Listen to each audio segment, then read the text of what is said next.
Hello and welcome to BYJU'S Exam Prep IAS. Welcome to Knowledge Series, and in today's session, let's have a discussion on the connection between WTO and agriculture subsidies. Certain important points before we enter into the crux of the discussion. First and foremost, WTO stands for World Trade Organization, which many of you look at or hear it and say, sir, we already know it, tell us something else. India is a member of WTO. You will say, yes sir, we already know that also. Then here is the current affairs. The WTO dispute settlement body in the last 1 year has ruled in many cases, and in many of these particular cases, India has been on a losing side. That is, best example in this case is the subsidies that Government of India used to provide for sugar or sugarcane sector. There were disputes regarding this, and the WTO dispute settlement body has ruled against India. So any other example? Government of India had introduced multiple type of schemes to promote exports. For example, MEIS scheme, EPCG scheme, SEZ policy, and in case of many of these particular schemes, there was a opposition of many of the member countries of WTO. They dragged India to dispute settlement body, and India was on the losing side. In a simple sense, what I am trying to say here is, over a period of time, there have been various policies of the Government of India which have been challenged under WTO, and India has been on a losing side. One such connection is between the agriculture policies as well as the other trading partners of WTO. Now what I am referring to, understand this very carefully. Under WTO, there are multiple agreements which have been signed. India is a member country. India also has signed multiple agreements. Such as, there is an agreement on agriculture. AOA stands for Agreement on Agriculture. That is the crux of the discussion for the day. But apart from agreement on agriculture, there is agreement on subsidies and countervailing measures. India is a signatory to TRIPS, etc. So have a look at this. Out of all of these particular agreements, the one that is connecting between India, agriculture and WTO is the Agreement on Agriculture. AOA simply means Agreement on Agriculture. Now in the Agreement on Agriculture, there are three very important pillars. Understand the pillars, you will automatically get connected to what is the current affairs, what is the context. One is market access. Second one is export subsidies, and the third one is domestic support. And whatever discussion I will have right now is associated with agriculture sector. I hope you understand this. Whatever discussion I will be having in this particular lecture is associated with agriculture sector. For example, in case of India, Government of India has got multiple schemes, multiple programs to promote agriculture sector. So any example of this? For example, Government of India has implemented Pradhan Mantri Kisan Samman Nidhi, PM Kisan scheme, that is associated with agriculture sector, under which Government of India annually provides 6,000 rupees income support. Underline the term income support to the farmers. There is also a concept of MSP, minimum support price, where Government of India provides lot of support to the farmers by procuring the food grains at MSP irrespective of the market prices of these particular crops. So in this particular way, Government of India provides huge amount of support to the farmers, or let's say to the overall agriculture sector. Now as per the Agreement on Agriculture, in which India is a signatory, India has actually signed and is supposed to implement this particular agreement, there are three very important parts to it, or three pillars. One is called as market access, second one is export subsidies, and the third one is domestic support. Let's try and understand each one of them. What is this concept of market access here? What do you mean by that? Imagine here is a country, country A, and there is another country, country B, or country 1, country 2, right? Use any denominations, doesn't matter. Country 1 and country 2. If you want to export, let's say agriculture commodities, for example, paddy or rice, wheat, pulses, etc. If country 1 wants to export into country B, or let's say country 2, country 2 should not be imposing lot of restrictions with respect to import of these commodities. What kind of restrictions am I talking of? Under the concept of WTO, please understand, these restrictions or these particular barriers are divided into two types. One is called as a tariff barrier and the second one is called as a non-tariff barrier. One is a tariff barrier and the second one is a non-tariff barrier. Example, tariff barrier basically is associated with taxes, import duties or customs duties. Whereas non-tariff barriers, any other restriction which is not a tax, I'll repeat the statement, any other restriction which is not a tax, right, will become a concept of a non-tariff barrier, right. Example, sir, there is a system called as quotas. There is a concept called as quotas. Quotas is a type of non-tariff barrier itself. For example, have a look at this. Imagine you are a manufacturer of this marker, you are in country 1, you are exporting from country 1 to country 2, I am the Prime Minister. Let's say hypothetically, I am the Prime Minister of the second country. Some of you will say, sir, what if there is no Prime Minister, there is a President. Let's assume I am the President. So I am the President / or Prime Minister of the country 2. I do not want too many of these markers to come into my market or my country because it is destroying the manufacturing in my country. In that case, what I can do is, I'll simply allow the import but to a limited quantity. I'll simply say, you can export these markers but not more than 100 units. So these are called as a quantitative restriction, in simple terms, quotas. So there is a tariff barrier, there is a non-tariff barrier. Now understand the importance of this. Non-tariff barriers are much more dangerous, much more effective compared to tariff barriers. I'll repeat it. Non-tariff barriers are much more effective compared to tariff barriers. And that is the precise reason under the Agreement on Agriculture, what the WTO basically says is the concept of tariffication. That is, the member countries should dismantle these particular barriers, specifically the non-tariff barriers. One is market access. Second one is export subsidies. Right? The countries as much as possible should prohibit or prevent giving export subsidies to their agriculture exports. What is this export subsidies? Let's start. Imagine I'm a farmer and you are the Prime Minister. You are the government now. You should be happy for this. You are the Prime Minister, you are the government, I am the farmer. I have produced a certain crop. You want to promote exports of this particular crop from India to, let's say, rest of the world. One way you can do is provide subsidies to me and connect these particular subsidies to the value of exports I am doing.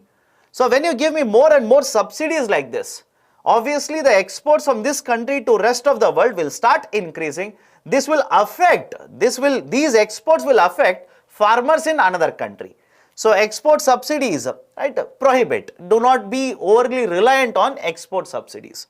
And the last one, which is the most important, is the concept of domestic support. Now what is this idea of a domestic support? Simple, understand this. The subsidies that are provided by the government for production, marketing, on inputs, etc. are covered under the domestic support. Now some of you will say, sir, already you covered subsidies under the concept of export. But there I linked the subsidies to the exports that you are doing. Now I am connecting the subsidies for the inputs that you are using, for, let's say, marketing, let's say for warehousing, for selling, etc. Whatever types of subsidies are provided by the government within the domestic market for production, for marketing, etc., all of them will be covered under the concept of domestic support. Now in the domestic support, there is this concept that is followed by WTO, which is called as a traffic light approach. I have written it, so no need to write it again. There is a concept called as traffic light approach. What do you mean by traffic light approach? I am pretty sure all of you seen the traffic lights. The traffic lights, there are three colors, right? The red one, amber, and the green one. And there is a particular meaning whenever any of these particular lights are on. For example, if I am traveling on a bike or let's say in a car and the green light is on, it simply indicates that I can go through, I can pass through this particular light as such or this signal as such. But if it is an amber one, which simply means I will have to slow down, because generally the next color shift will be green to amber, amber to red. Red means stop. So have a look at this. Every color in the traffic light has certain meaning, which I'm pretty sure all of you faced question on this when you went to, let's say, driving test or let's say license application test as such. So the argument here is, even under WTO, we follow a concept of the traffic light approach. And what is the use of the traffic light approach?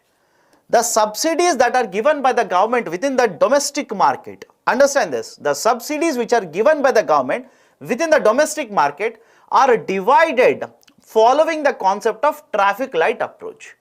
Right? The logic here is, those subsidies, the subsidies which are given by the government, which are not distorting the market, I'll come to that also, give me a minute, which are not distorting the market, which are not creating any kind of a distortion, we will basically allow the governments to give it as much as possible. And those which are creating a lot of distortion in the market will try to reduce these amount of subsidies to a very minimum level. Right? And to indicate those subsidies, right, what kind of subsidies these are these distorting the market, are these not distorting the market? To indicate that, we use a concept of traffic light approach. Let me show it. Can you see this green box, amber box approach here? The terms green box and amber box. Green is a color in traffic light, amber is a color in traffic light. And I'm pretty sure all of you know this. Green means you're allowed.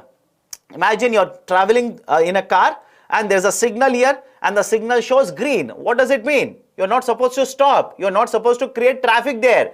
You're supposed to simply pass through like this. So whenever any subsidies which are given by the government which create least distortion, either they will use the term least distortion, negligible distortion, or no distortion. Right? Have a look at this. Those are subsidies which are given by the government to agriculture sector, which either creates least distortion, negligible distortion, or no distortion at all. Now you will ask me a question, sir, what do you mean by distortion? Tell me that first. Should I open up the Oxford Dictionary? No, I'll explain it. Have a look at this. Imagine here is one country, country 1, second country here.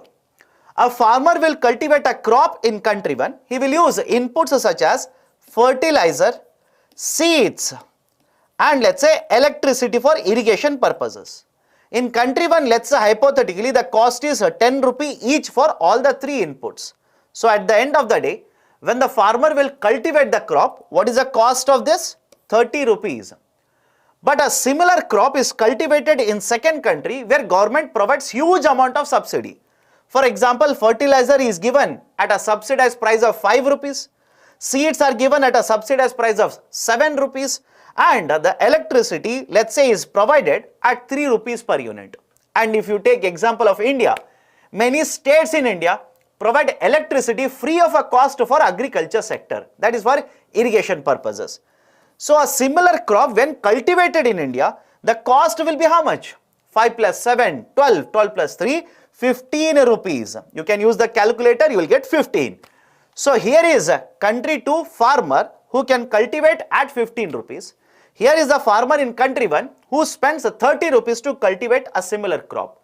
Now tell me, looking at these prices, will there be exports done from country 2 to country 2 to country 1? Of course yes, because it is very cheaper here. They will start exporting more and more. And as a result of this, what will happen to the trade market of the farmer in the country 1? The farmer in country 1, he will lose the market. He will incur losses. He will not be able to sell the crop. This is basically called as market distortion. What is the distortion that is happening here? Because of the subsidies provided by the government in country 2, the normal trade has been disturbed. I'll repeat the statement here. Because of the subsidies that have been provided by the government in country 2, the normal course of the trade between country 1 and country 2 has been altered, has been changed, has been disturbed. This is called as market distortion. So coming back to the discussion here, any subsidy which creates least negligible distortion or no distortion at all will be kept under the green box. Any examples for this? PM Kisan scheme of Government of India. PM Kisan scheme, Pradhan Mantri Kisan Samman Nidhi, is classified under green box. What about amber box? Any subsidy given by the government which will distort the market. Example, sir, these are there already in front of you. The fertilizer subsidy, irrigation subsidy, the MSP announced by the government, subsidy provided for purchasing of seeds. All these are basically classified under amber box subsidies. And because these are going to distort the market like this, the WTO says that I will impose a restriction on these subsidies. I will impose certain limitations on these subsidies, and that limitation is called as de minimis level. Right? I repeat, the restriction or limitation imposed by the WTO is called as a de minimis level. What is the restriction or limitation here? The WTO guidelines say that if it is a developed country, then the amount of subsidies, I am using a technical term now, aggregate measure of support. The amount of subsidies under the amber box or aggregate measure of support should not be more than 5% of value of production. I'll repeat it. If it is a developed country, then the amount of support under AMS or the AMS provided by this respective government to agriculture sector under amber box, mind you, should not be more than 5% of value of production. Meaning what? Imagine the total value of production is 100 crore rupees, then the amount of subsidies given by the government should not be more than 5% of this. That is what the de minimis level says for a developed country. What about developing country? What about the developing countries? In the context of developing countries, this de minimis level will be fixed at 10%. The de minimis level has been fixed at 10%. For example, for India, it is 10%. Right? That is one more classification, amber box. And finally, blue box subsidies. What is this idea of a blue box? Please be very careful. Many of you will contest what I am going to say next here.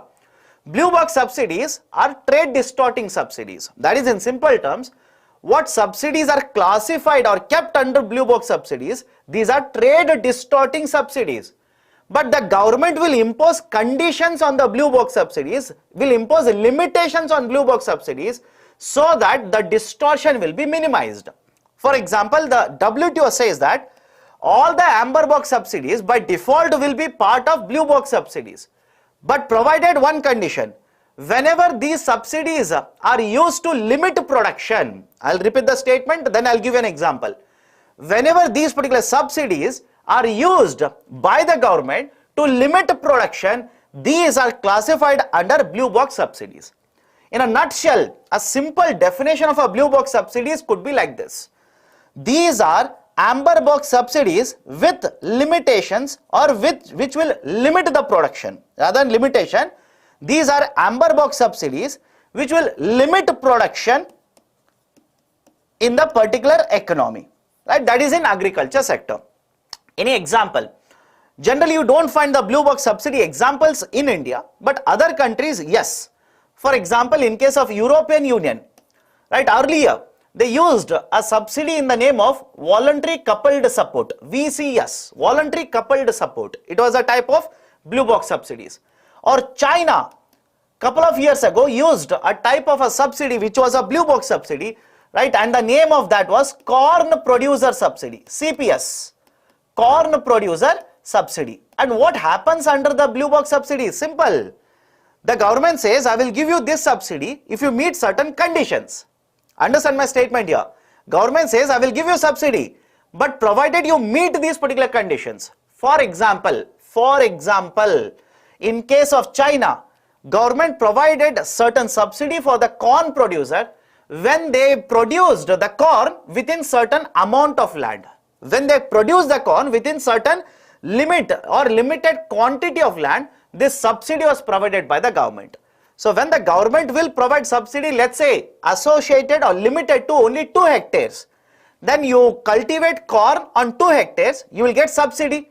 If you don't cultivate, you cultivate it more than in 2 hectares, you will not get subsidy. So in order to get the subsidy, the farmer will limit the production of the corn to 2 hectares, thereby limiting production, reducing the production. That is a basic idea of a blue box subsidies. Now, what is the context here? What is the argument all about? various other countries such as USA, trading partners of India, contest that the amount of subsidies that are provided by the government, even couple of days ago this was there in the newspaper by the way, there is an argument or there is an allegation that the amount of subsidies that the government of India provides, which are classified under amber box subsidies, they are much more than 10%. In essence, their contention is that India is violating the WTO guidelines or the norms of WTO under Agreement on Agriculture. This is nothing new. This has been discussed for many decades now, right? Or let's say many years now. So what is the counter argument of Government of India? What does Government of India actually say in its defense? One, Government of India simply says that it doesn't agree with the calculation methodology. Now, what is the calculation methodology? You don't have to do that. You don't have to get a PhD thesis for this. Don't worry, there is a methodology of calculation. Government of India says we don't agree with this particular methodology. So, one contention that the government has is calculation itself. Second one, in case of India, which is a developing country, the population which is involved in the agriculture sector is very high. And when the population involved in the agriculture sector is so high, Government of India doesn't have any option but to ensure agriculture sector will survive or thrive, perform well. In that scenario, right, government has only one option left out, to provide support, and by classification, by nature of classification, these support measures by default come under the concept of amber box subsidies. So this is one more argument. Third one, right, have a look at this.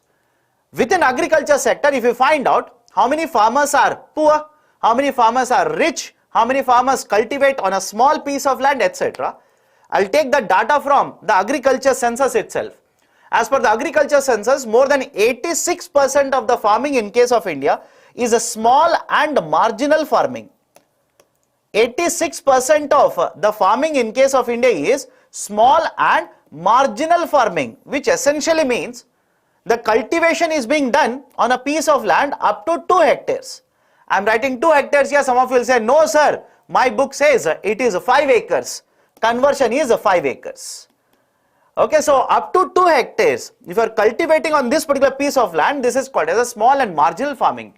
And as per agriculture census, 86% of the farming is done on small and marginal, right, land as such, or this is the scope of cultivation, which means what? The production is very limited. When the production is very limited and most of the farmers are dependent, right, their livelihood is dependent on this, right, don't you think the Government of India has to provide support to these particular households? In what way? Announce MSP, provide fertilizers, provide the subsidies in the form of free electricity, irrigation, etc. So that is the reason Government of India says, I don't have option but to provide support to these particular farmers because it is a livelihood issue for these particular farmers. Next, the population in India is also very high. Second most populated country in the world, and very soon will become the most populated country in the world. And it's not, understand this, it's not that the population has no relation to agriculture sector. Understand the relation here. Most of the working population in India is present in agriculture sector, a substantial part of it. And we are saying that within agriculture sector also, the population which is involved or working, most of it is dependent on small and marginal. The number of poor people, poor households in India are very high. We need to provide food security to all of them. So in that situation, the demand for food grains will be very high. Simple logic. The number of poor people are very high in India. And when the number of poor people are very high, demand for the food grains, because government needs to provide food security for them, will increase. Sir, what about other people? Other people's incomes are increasing. If you look at the per capita income of India, it has been increasing, which means expenditure on food will also increase. Demand for the food automatically rises up. So either ways, there is a higher demand for food grains in the domestic market. Now the government has to promote agriculture sector by providing subsidies. That is one more argument.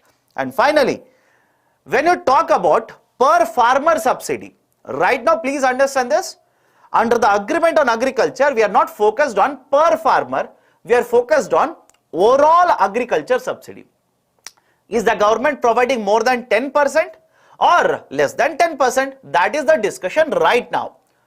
But the government of India simply says, if you talk per farmer subsidy, the Western countries are providing much higher than what we are actually providing to the farmers. So if you talk about per farmer, you are violating. But the argument of Western economies is, under agreement on agriculture, there is no limitation on giving per farmer subsidy. Even if it is very high, nothing wrong. As long as they are not crossing that particular 5% de minimis level, that is out of their total value of production. So that is also one counterpoint that has been utilized by government of India to oppose, right, these particular arguments of Western economies or other trading partners, right, which are opposing or which are alleging that India is violating the WTO agreement. Done? Now, having said so, some of you might be thinking, sir, if that is the situation, why nobody or why no action has been taken so far against India? Simple logic here. There is something called as peace clause. There is a peace clause, and the peace clause simply says, as long as there is a permanent solution in the WTO, right, because there is a dispute here, India is not happy with the calculation, etc. As long as, right, there is a permanent solution for food security issue, if a developing country crosses the 10% de minimis level, then other countries cannot file a complaint against it. I'll repeat it. If a developing country crosses this particular 10% de minimis level, then the other countries under WTO cannot file a complaint against this developing country. And that is the reason India so far has been protected, even though we are giving huge amount of subsidies for the cultivation of paddy in the recent times. Done? So this is the discussion regarding the connection between WTO, India and agriculture subsidies. Let me take up questions from your side. What India can benefit from WTO? It is a trading group. Please understand. If there is no WTO, some of you might be thinking, if there is so much of problem with WTO, why don't we get out of WTO? Please understand. Imagine you're conducting trade with USA, conducting trade with China. China is a major trading partner for us, and more so because, understand this very carefully, we have a trade deficit with China. But can we eliminate the trade altogether with China? Not possible right now. Why? We require, let's say, raw materials, we get it from China. We require semiconductors, get it from China. We require activated pharmaceutical ingredients, API, we get it from China. The dependency is very high. Now imagine there is no WTO, there is no dispute resolution body. Whatever China does, we will have to keep quiet and bear it. Right? There is no way. We don't have anything to arm twist China then. Because there is a WTO, there is a grievance redressal mechanism, right? We are able to conduct trade across the trading countries. Why is Brazil concerned about sugarcane subsidies? Isn't it an unwanted interference in Indian policies? Not necessarily. Not necessarily. Brazil is one of the exporters of sugar. So if you are promoting your exports of sugar, right, imagine your exports will increase and Brazil's exports will take a hit. So why shouldn't Brazil be concerned then? It will automatically be affected. It will complain. It will raise an issue against your policies. Why did India sign the agreement? Right, these agreements were signed long before, right, 1994-95. India signed many of these particular agreements. Right now we are basically raising concern, but earlier to promote trade under WTO, because if you understand the evolution from the GATT to WTO, WTO is much better version or much better, let's say, the international organization compared to the concept of GATT. And under WTO there are multiple agreements, and India, just like many other countries, have signed these particular agreements to promote trade, of course, to promote trade.